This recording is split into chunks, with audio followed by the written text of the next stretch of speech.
para colaborar com essa pergunta aqui que eu fiz do setor corporativo. Aliás, ele tem um link até com a pergunta que o Ricardo fez, que ele traz o seguinte: no âmbito corporativo, analisando o discurso, né, o relato, qual o principal ponto deve ser observado nesse relato? E aí, Anderson? Bom, eu vou te ser bem sincero. É David, é? Exato, é o David Rodrigues. Inclusive, o David, a gente tem live com ele aqui no canal já. Quem quiser procurar aí, já tem live com o David. Ele falou sobre entrevistas e fraude. É bem legal. Dá uma olhadinha lá, pessoal, depois. Bacana. David, eu vou te ser bem sincero. Eu não sei.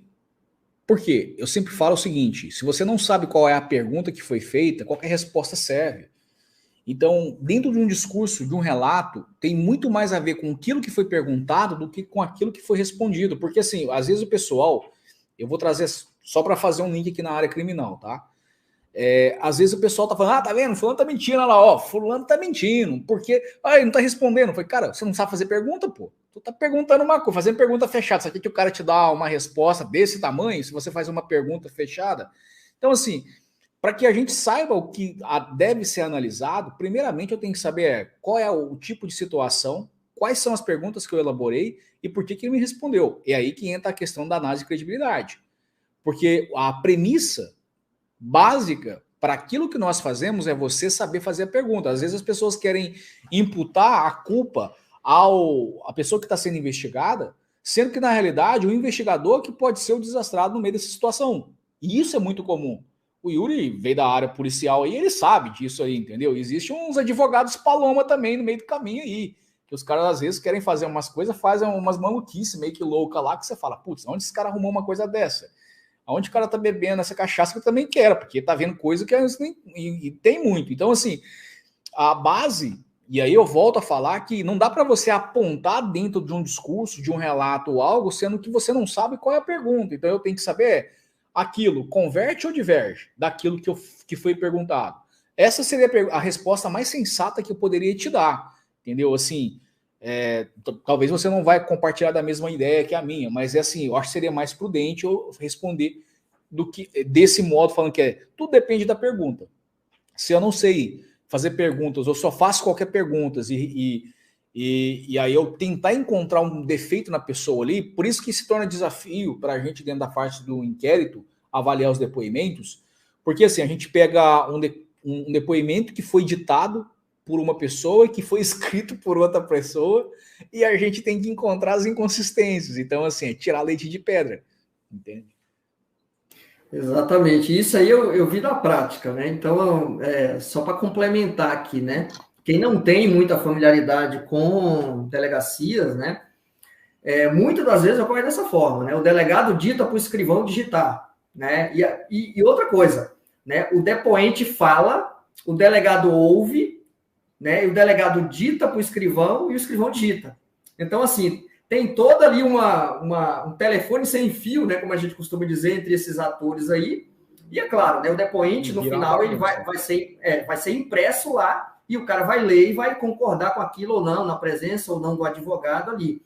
Mas é isso, e eu entendo o que o Anderson está falando, porque eu vivi na prática isso. É muito difícil a gente interpretar o que está escrito ali, porque acaba sendo algo, muitas das vezes, e se o advogado não prestar atenção, o entendimento do delegado ali, ou o entendimento do que o escrivão está pensando ali, ele digita daquela forma e às vezes passa batido. E aí, quando chega lá na fase de inquérito para o juiz, que chama um perito, por exemplo, chamar o Anderson lá como assistente técnico ou perito, o Anderson conseguir interpretar esse troço, é difícil, é bem difícil. Eu entendo isso daí e eu entendo a complexidade dessa questão. E já tem o vício, né? Porque, assim, às vezes a linha investigativa daquele policial tá indo para um lado. E tá indo para um lado que não tem nada a ver com o que deveria ser, mas ele tá convicto de que aquele é o caminho a ser seguido. E aí ele faz só perguntas que levam para o lado que ele quer resposta, e não para o lado que precisa de resposta. Exato. E aí enviesa. Exatamente. E eu entendo também aqui, e com certeza você também, a pergunta que o David fez e que o Ricardo fez pouco tempo atrás, porque eles são do setor corporativo e são entrevistadores. Ou seja, eles fazem as perguntas e eles obtêm a resposta. É diferente de você, Anderson, que já pega por exemplo, ali o material digitado, né? Então, você tem uma percepção diferente, talvez, da que o David e da que o Ricardo têm, porque eles recebem ali oralmente, né, verbalmente, ali as respostas. E o David, ele tá respondendo aqui, né? Opa, o ponto... Deixa eu ver o que ele disse. O ponto é se a resposta para a pergunta é congruente. Maravilha, Anderson. Ou seja, a resposta depende da pergunta, né? Exatamente, exatamente. Como eles são habituados em perguntar, em questionar, em fazer certos tipos de entrevistas, o foco da pergunta deles é muito nesse sentido, né? Como que a gente analisa aquela credibilidade ali, que é o que eu faço basicamente no dia a dia, o que o David faz, o que o Ricardo faz ali no setor corporativo. Ou seja, a gente pergunta e analisa a resposta, mas eventualmente a pergunta que eu fizer, o que o David fizer, o que o Ricardo fizer, pode não ser uma pergunta totalmente correta, ou pode estar enviesada, e aí a gente tem uma interpretação totalmente equivocada da resposta do cara. E o que mais tem na realidade são perguntas, infelizmente, eu vejo isso, eu estou num caso, hoje eu entreguei o laudo na realidade, um caso onde a psicóloga, assim, uma coisa, cara, bizarra, né? Que, por exemplo, em audiências de menor, quem faz a pergunta é a psicóloga, né? O magistrado, por exemplo, ele faz as perguntas para a psicóloga fazer, a promotoria a mesma coisa, o advogado, então não tem contato com a menor e a menor fica numa sala especial separada. E nesse caso, a pessoa estava sendo acusado, né? Foi acusado de ter abusado da menor, sua filha, e assim, as perguntas eram bizarras, né? E aí, para você ter uma ideia da complicação ainda dessa situação, a promotora pega o telefone, né? Porque está numa sala especial, então ela pega o interfone, liga e fala, ó, esse cara fez isso com uma outra filha, com não sei o que lá, para papá. Então você pergunta para ele. Então ela já vai lá, ela já determina o que é, já contaminou a psicóloga que deveria estar neutra. A psicóloga já se desestabilizou por completo. A gente tem acesso às filmagens. A partir dali o negócio virou uma bagunça. Já era uma bagunça porque já estava naquela situação. Mas tipo assim, você via que eles já levaram para o lado que eles queriam levar. E aí, voltando a essa questão da pergunta, se você não sabe o que perguntar, ou se você faz uma pergunta tendenciosa, uma pergunta que ela está enviesada, uma pergunta que ela está somente para esclarecer mais a sua curiosidade, o seu interesse, do que propriamente os interesses daquele que a gente está defendendo, ela se torna o quê? Contaminada. E ela já se torna o maior problema ao invés de ser a solução para resolver a questão. Porque eu sempre falo que boas respostas dependem de boas perguntas. Ainda que às vezes a pessoa fique em silêncio, mas se você fez uma pergunta que ela é pertinente, que ela é contundente, e essa pergunta ela vai de fato no cerne de uma questão, o silêncio ele pode te dizer muito. Só que se você não sabe o que perguntar, e aí você, por exemplo, presumir, né, o que pode ser congruente ou não, somente por conta de uma frase ou de uma resposta, eu acho que existem muitos elementos que a gente pode explorar, e assim, a gente tem feito, explorando de uma forma um pouco mais ampla essas questões, a gente tem encontrado coisas que são absurdas, né? Até tem um filme que até teve uma aluna, Alex, que ela me indicou já tinham me indicado o filme e eu não tinha visto, tá na minha lista lá dos favoritos da Prime. Pode fazer propaganda da Prime aqui? Prime, patrocina o Yuri aqui. Tá? Já fez, né? Já fez. Patrocina aí, patrocina nós aí. Patrocina o Yuri aí. Vai que eles escutam, né? Eles resolvem patrocinar você.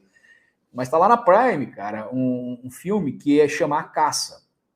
Né, que é basicamente ligado a essa questão de abuso de menor.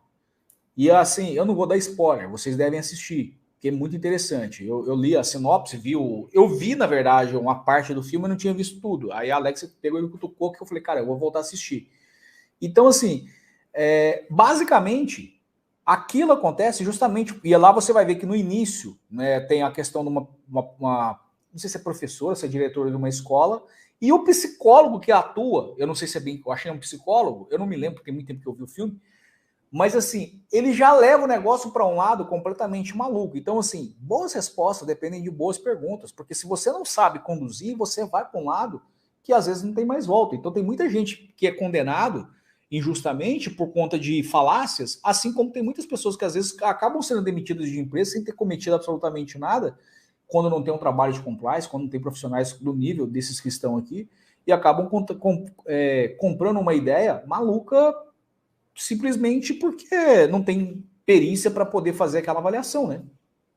Exatamente. E é o que o Pedro Jorge, né, está colocando aqui, né? Que é essencial que o entrevistador alimente sua imparcialidade. Isso eu falo sempre quando eu estou, né, participando de algum treinamento aqui, seja ajudando aqui meus colegas a dar os treinamentos ou até conduzindo algum treinamento. Eu sempre costumo dizer sempre, pessoal, limpem-se, né, de preconceitos. Ou seja, se você já entrar numa entrevista ali com preconceitos, ou seja, com conceitos pré-estabelecidos na sua cabeça, você vai com certeza vai criar até no teu roteiro perguntas totalmente enviesadas, incorretas, que já vão, tendencioso ali, vai direcionar para um viés, para uma pegada da investigação que você já está direcionando ali. Então, é muito difícil isso, né? Eu sei que é difícil a gente se limpar de preconceitos porque somos seres humanos aqui, mas vamos se atentar para isso, principalmente quem é investigador e quem é entrevistador, né? Quem está frente a frente ali com as pessoas, porque um julgamento errado da nossa parte, né? Uma opinião errada da nossa parte em um relatório pode,